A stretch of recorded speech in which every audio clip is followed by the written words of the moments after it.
বিদ্যুৎ দেয় নাই, কারণ এইটা মিঠা টাকা পর্যন্ত আসছে। আমি নিজের টাকা খরচ করি, তখনকার দিয়ে 3 লক্ষ টাকা খরচ করি আমি এই গ্রামে আমি বিদ্যুৎ দিই। এবং ওইখানে একটা প্রাইমারি স্কুলের ভর্তি করা জায়গার অভাব হচ্ছে না, আরো 10 শতক জায়গা, সেখানে আমি 10 শতক জায়গা আমি কিনে দিই। সুতরাং এইভাবে করার জন্য আমি চেষ্টা করে যাচ্ছি। আপনার আগে আসেন, আমি আসি আপনাদের সাথে।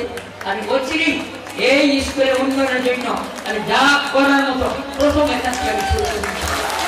এবং এই দরিদ্র নয়, হোমনা মেঘনা কোন শিক্ষা প্রতিষ্ঠানকে উন্নয়ন না, বড় উন্নয়ন নিচে লেখাপড়া সর্বক্ষেত্রে আমি যাবো।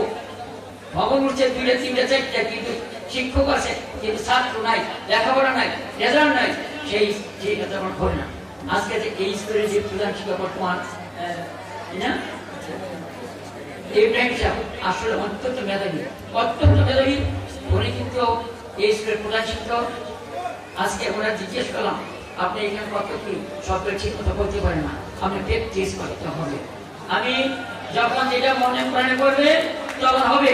আমি কিন্তু কোন স্কুলের সভাপতি হব না, আমি কোন প্রতিষ্ঠান হব না প্রাইমারি স্কুল, কিন্তু সভাপতি কমিটি গঠন করবো ঠিকই, আমি কিন্তু প্রত্যেকটা নজর রাখবো কোনখানে কি অবস্থা। আমার প্রথম দায়িত্ব রাস্তাঘাট নয়, প্রথম দায়িত্ব হচ্ছে আমার শিক্ষা প্রতিষ্ঠান, শিক্ষা ক্ষেত্রে। কারণ শিক্ষার উন্নত না হলে সে জাতি এগিয়ে যেতে পারে না। জাতি আগে চলে শিক্ষা ক্ষেত্রে আমাদের গুরুত্ব দিতে হবে।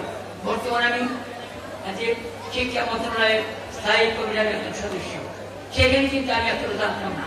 সেখানে কিন্তু শিক্ষার ক্ষেত্রে সমস্ত কিছু হয়, সংসদে কিছু না, সংসদে শুধু সেটা পাস হয়। এখানে আমি কিছু কথা বলছি।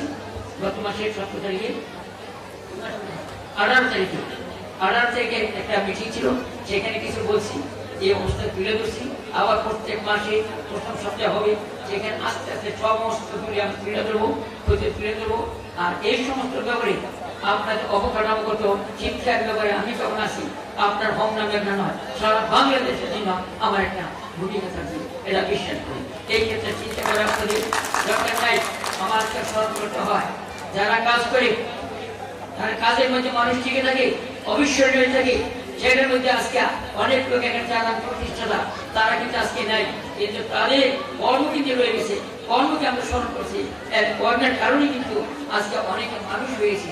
আমি আজকে দেখে অভিভূত, আমি মনে করছি যে দলের পরিস্থিতি কিরম ছাত্র কে বা কারা, আমি আজকে অভিভূত যে আজকে দেখে যারা যারা বিভিন্ন দিক নিচ্ছে সবাইকে যাওয়া সম্ভব হয়নি, কিন্তু যারা নিচ্ছে প্রত্যেকে এক একটা শিল্পপতি বড় বড় পদ দিয়া বিভিন্ন জায়গাতে আছে। আজকে তো স্কুল না হইতো এই জিনিসটা সম্ভব হইতো না, স্কুলের কারণেই আজকে সম্ভব হয়েছে। আজকে এই স্কুলের ক্ষেত্রে আমি বলছি, শুধু এই ক্ষেত্র নয়, উন্নয়নের ব্যাপারে হোম নামে একটা সকল শিক্ষা প্রতিষ্ঠানে আমি নজর রাখবো। এখানে কমিটি হয়ে যাবে না, আমার ছাড়া, আমার নির্দিষ্ট ছাড়া কোনো কমিটি হইতে পারে না।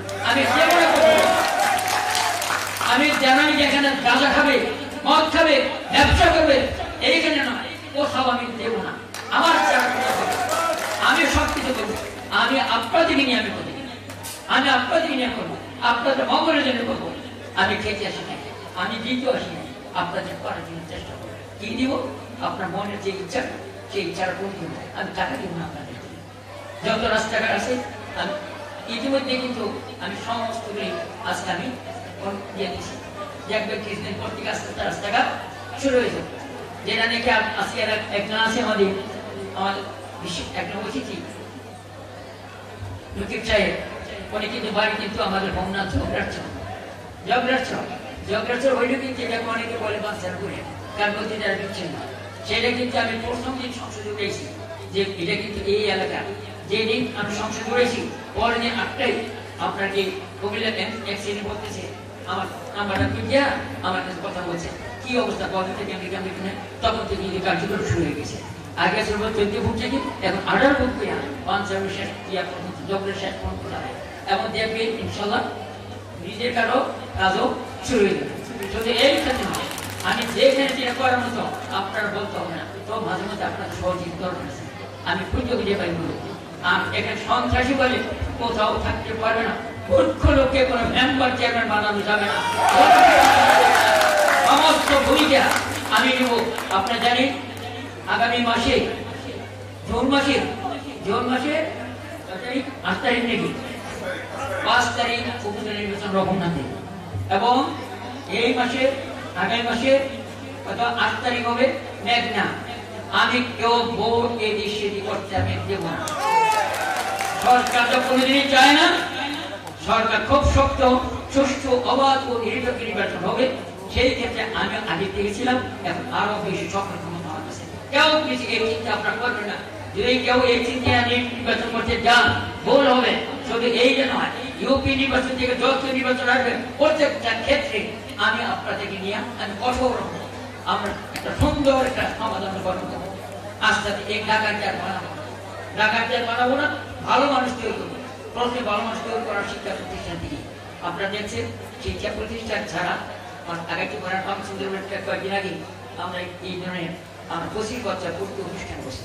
সেখানে কিন্তু বিশাল 1,10,00,000 ভাত দিচ্ছে। কে দিচ্ছে? ছাত্র। আমরা দেখি আজকে যে ধরনের একটা অনুষ্ঠান সারা বাংলাদেশে সারা একটা প্রতিষ্ঠান ছিল, সেটাতে অনুপ্রাণিত হয়েছে। তাই আমি ওই কেন করতে বললাম, আমি এই ছাত্র হইতে পারতাম। সুতরাং আজকেও যারা এই এলাকার আছে কিছু না কিছু আজকে এই অনুষ্ঠানের মাধ্যমে অনুপ্রাণিত হবে, উৎসাহিত হবে যে আমার লেখাপড়া করা দরকার। আমি বলি আরো আপনাদের এই যে জায়গাটা আছে যারা আছে ও রাজনৈতিক কমিটি বলবো নিয়ে আমি তাদেরকে নিয়ে আমি কাজ করবো। প্রত্যেকটা ঘরে ঘরে ছাত্রদের এখানে আসতে পারে সেই ব্যবস্থা আমি করবো। প্রাইমারি স্কুল ছাত্ররা বলবো আপনারা পড়ান। আমার পক্ষ দেয়া আজকে একজন শুনলাম এই স্কুলের শিক্ষার্থীগুলো প্রাপ্ত শিক্ষার্থী কামাল বোধকারী, সেই নাকি প্রত্যেক বছরে কি করবো শিক্ষা বৃত্তি হিসেবে 3 লক্ষ টাকা বছর দিয়ে যাবে। মেধাবী শিক্ষার্থীদের নকর কুমার ভূমি কামাল্লা সে দেওয়া যাবে। শুধু সে দিবে কেন? আমরা আছি না? সেই ব্যবস্থাটা সবাই করবো। শুধু আমরা কোন গরিব বলে অক্ষম বলে কে ঘরে বসে লেখাপড়া থেকে বিরত থাকতে দিব না। তাকে যেভাবে আমরা সেভাবে করবো। অচিরে আপনাদের এই যে লোকগুলি আছে আমরা একটা কমিটি গঠন করবো, রাজনীতি কমিটি না। আচ্ছা, সুন্দর শিক্ষা বা বিভিন্ন ক্ষেত্রে তারা আগে আসতে পারে, সমাজকে সুন্দর করতে পারে, মানুষ যেন সুন্দর থাকতে পারে, ঘুমাতে পারে কোন নিশ্চিন্তে। আজকে আমি দেখছি এ না করে এখানে অনেক কয়লা, এখানে কি হিন্দুরা থাকতে পারে না, মুসলমান থাকতে হিন্দুরা থাকতে পারবে না। আমি মুসলমান এখানে চলে গেলে যে কষ্ট না পাই, আমি সত্যি কষ্ট হয় যদি এই দেশের থেকে আজকে হিন্দু সংরক্ষণ লোক আজকে নির্যাতন গানের দূরে চলে যায়, ভারতে চলে যায়, এরা করবেন না। আমরা সেই নিয়ে করতে আমরা আপনারা মানুষ, আমরা মানুষ, আমরা মানুষ হিসেবে মানুষের পাশে আপনাদের পাশে আমরা থাকবো। আপনার মাটি, আপনার বাড়ি, আপনার ঘর আপনাদেরকে সরাইতে পারবেন না, থাকবেন যে কোনো ব্যাপারে আমার কাছে আজকে আমাকে জানাবেন, সেটা আমরা চূড়ান্তভাবে সমাধান দেব। আজকে দৌলতপুর এলাকাতে একটা গ্রাম নিয়ে একটা ঘটনা ছিল। সেই জিনিসটা গ্রামের বৈশিষ্ট্য ছিল 5 বছর তরণ থাকে বাইরে, আর 5 বছর আমরা থাকি আর তরণ না, এরা আর হইতে দেবো না। আমি কিছুদিন আগে একটা সমাধান দিয়ে দিচ্ছি, এই সমাধানে থাকতে হবে সবসময়, এর বাড়ি কিছু হবে না। কেউ অন্যায় করতে হবে না। যদি অন্যায় করে সেই ব্যবস্থা আপনারা নেবেন না, সেটা আমি নিব ইনশাআল্লাহ। আমি বক্তব্য বাড়াবো না, আপনার পরে শিক্ষার জন্য যা করার মতো আমি করবো। আর বিভিন্ন জায়গায় এরকম ফান করে শিক্ষার তহবিল তৈরি করবো আমরা, যেন তাদেরকে শিক্ষা দিকে আমরা আরো অনুপ্রাণিত করতে, উৎসাহিত করতে পারি। আমার জীবনে আমি স্বার্থ এই কারণে আজকে যত হাজার হাজার ছাত্রছাত্রী পথের থেকে ঘুরে না আজকে মানুষ তৈরি দিয়েছি। আমার মতো এগুলো কেউ করতে পারে না, আমার বিশ্বাস। আজকে কেন কাঁদি? কোন স্কুলে হেডমাস্টারের জন্য কান্দে, কোন প্রিন্সিপালের জন্য কেউ কান্দে, শিক্ষকের কান্দে। স্কুল বা কলেজে ভেঙে গেলে তার খবর যায় না, কিন্তু আমাকে স্মরণীয় করে রাখার জন্য আমার কলেজের তারা আজকে কি করছে, বিশাল একটা এই অনুষ্ঠান করছে, আর একটা সমিতি করছে। যেন সব আমরা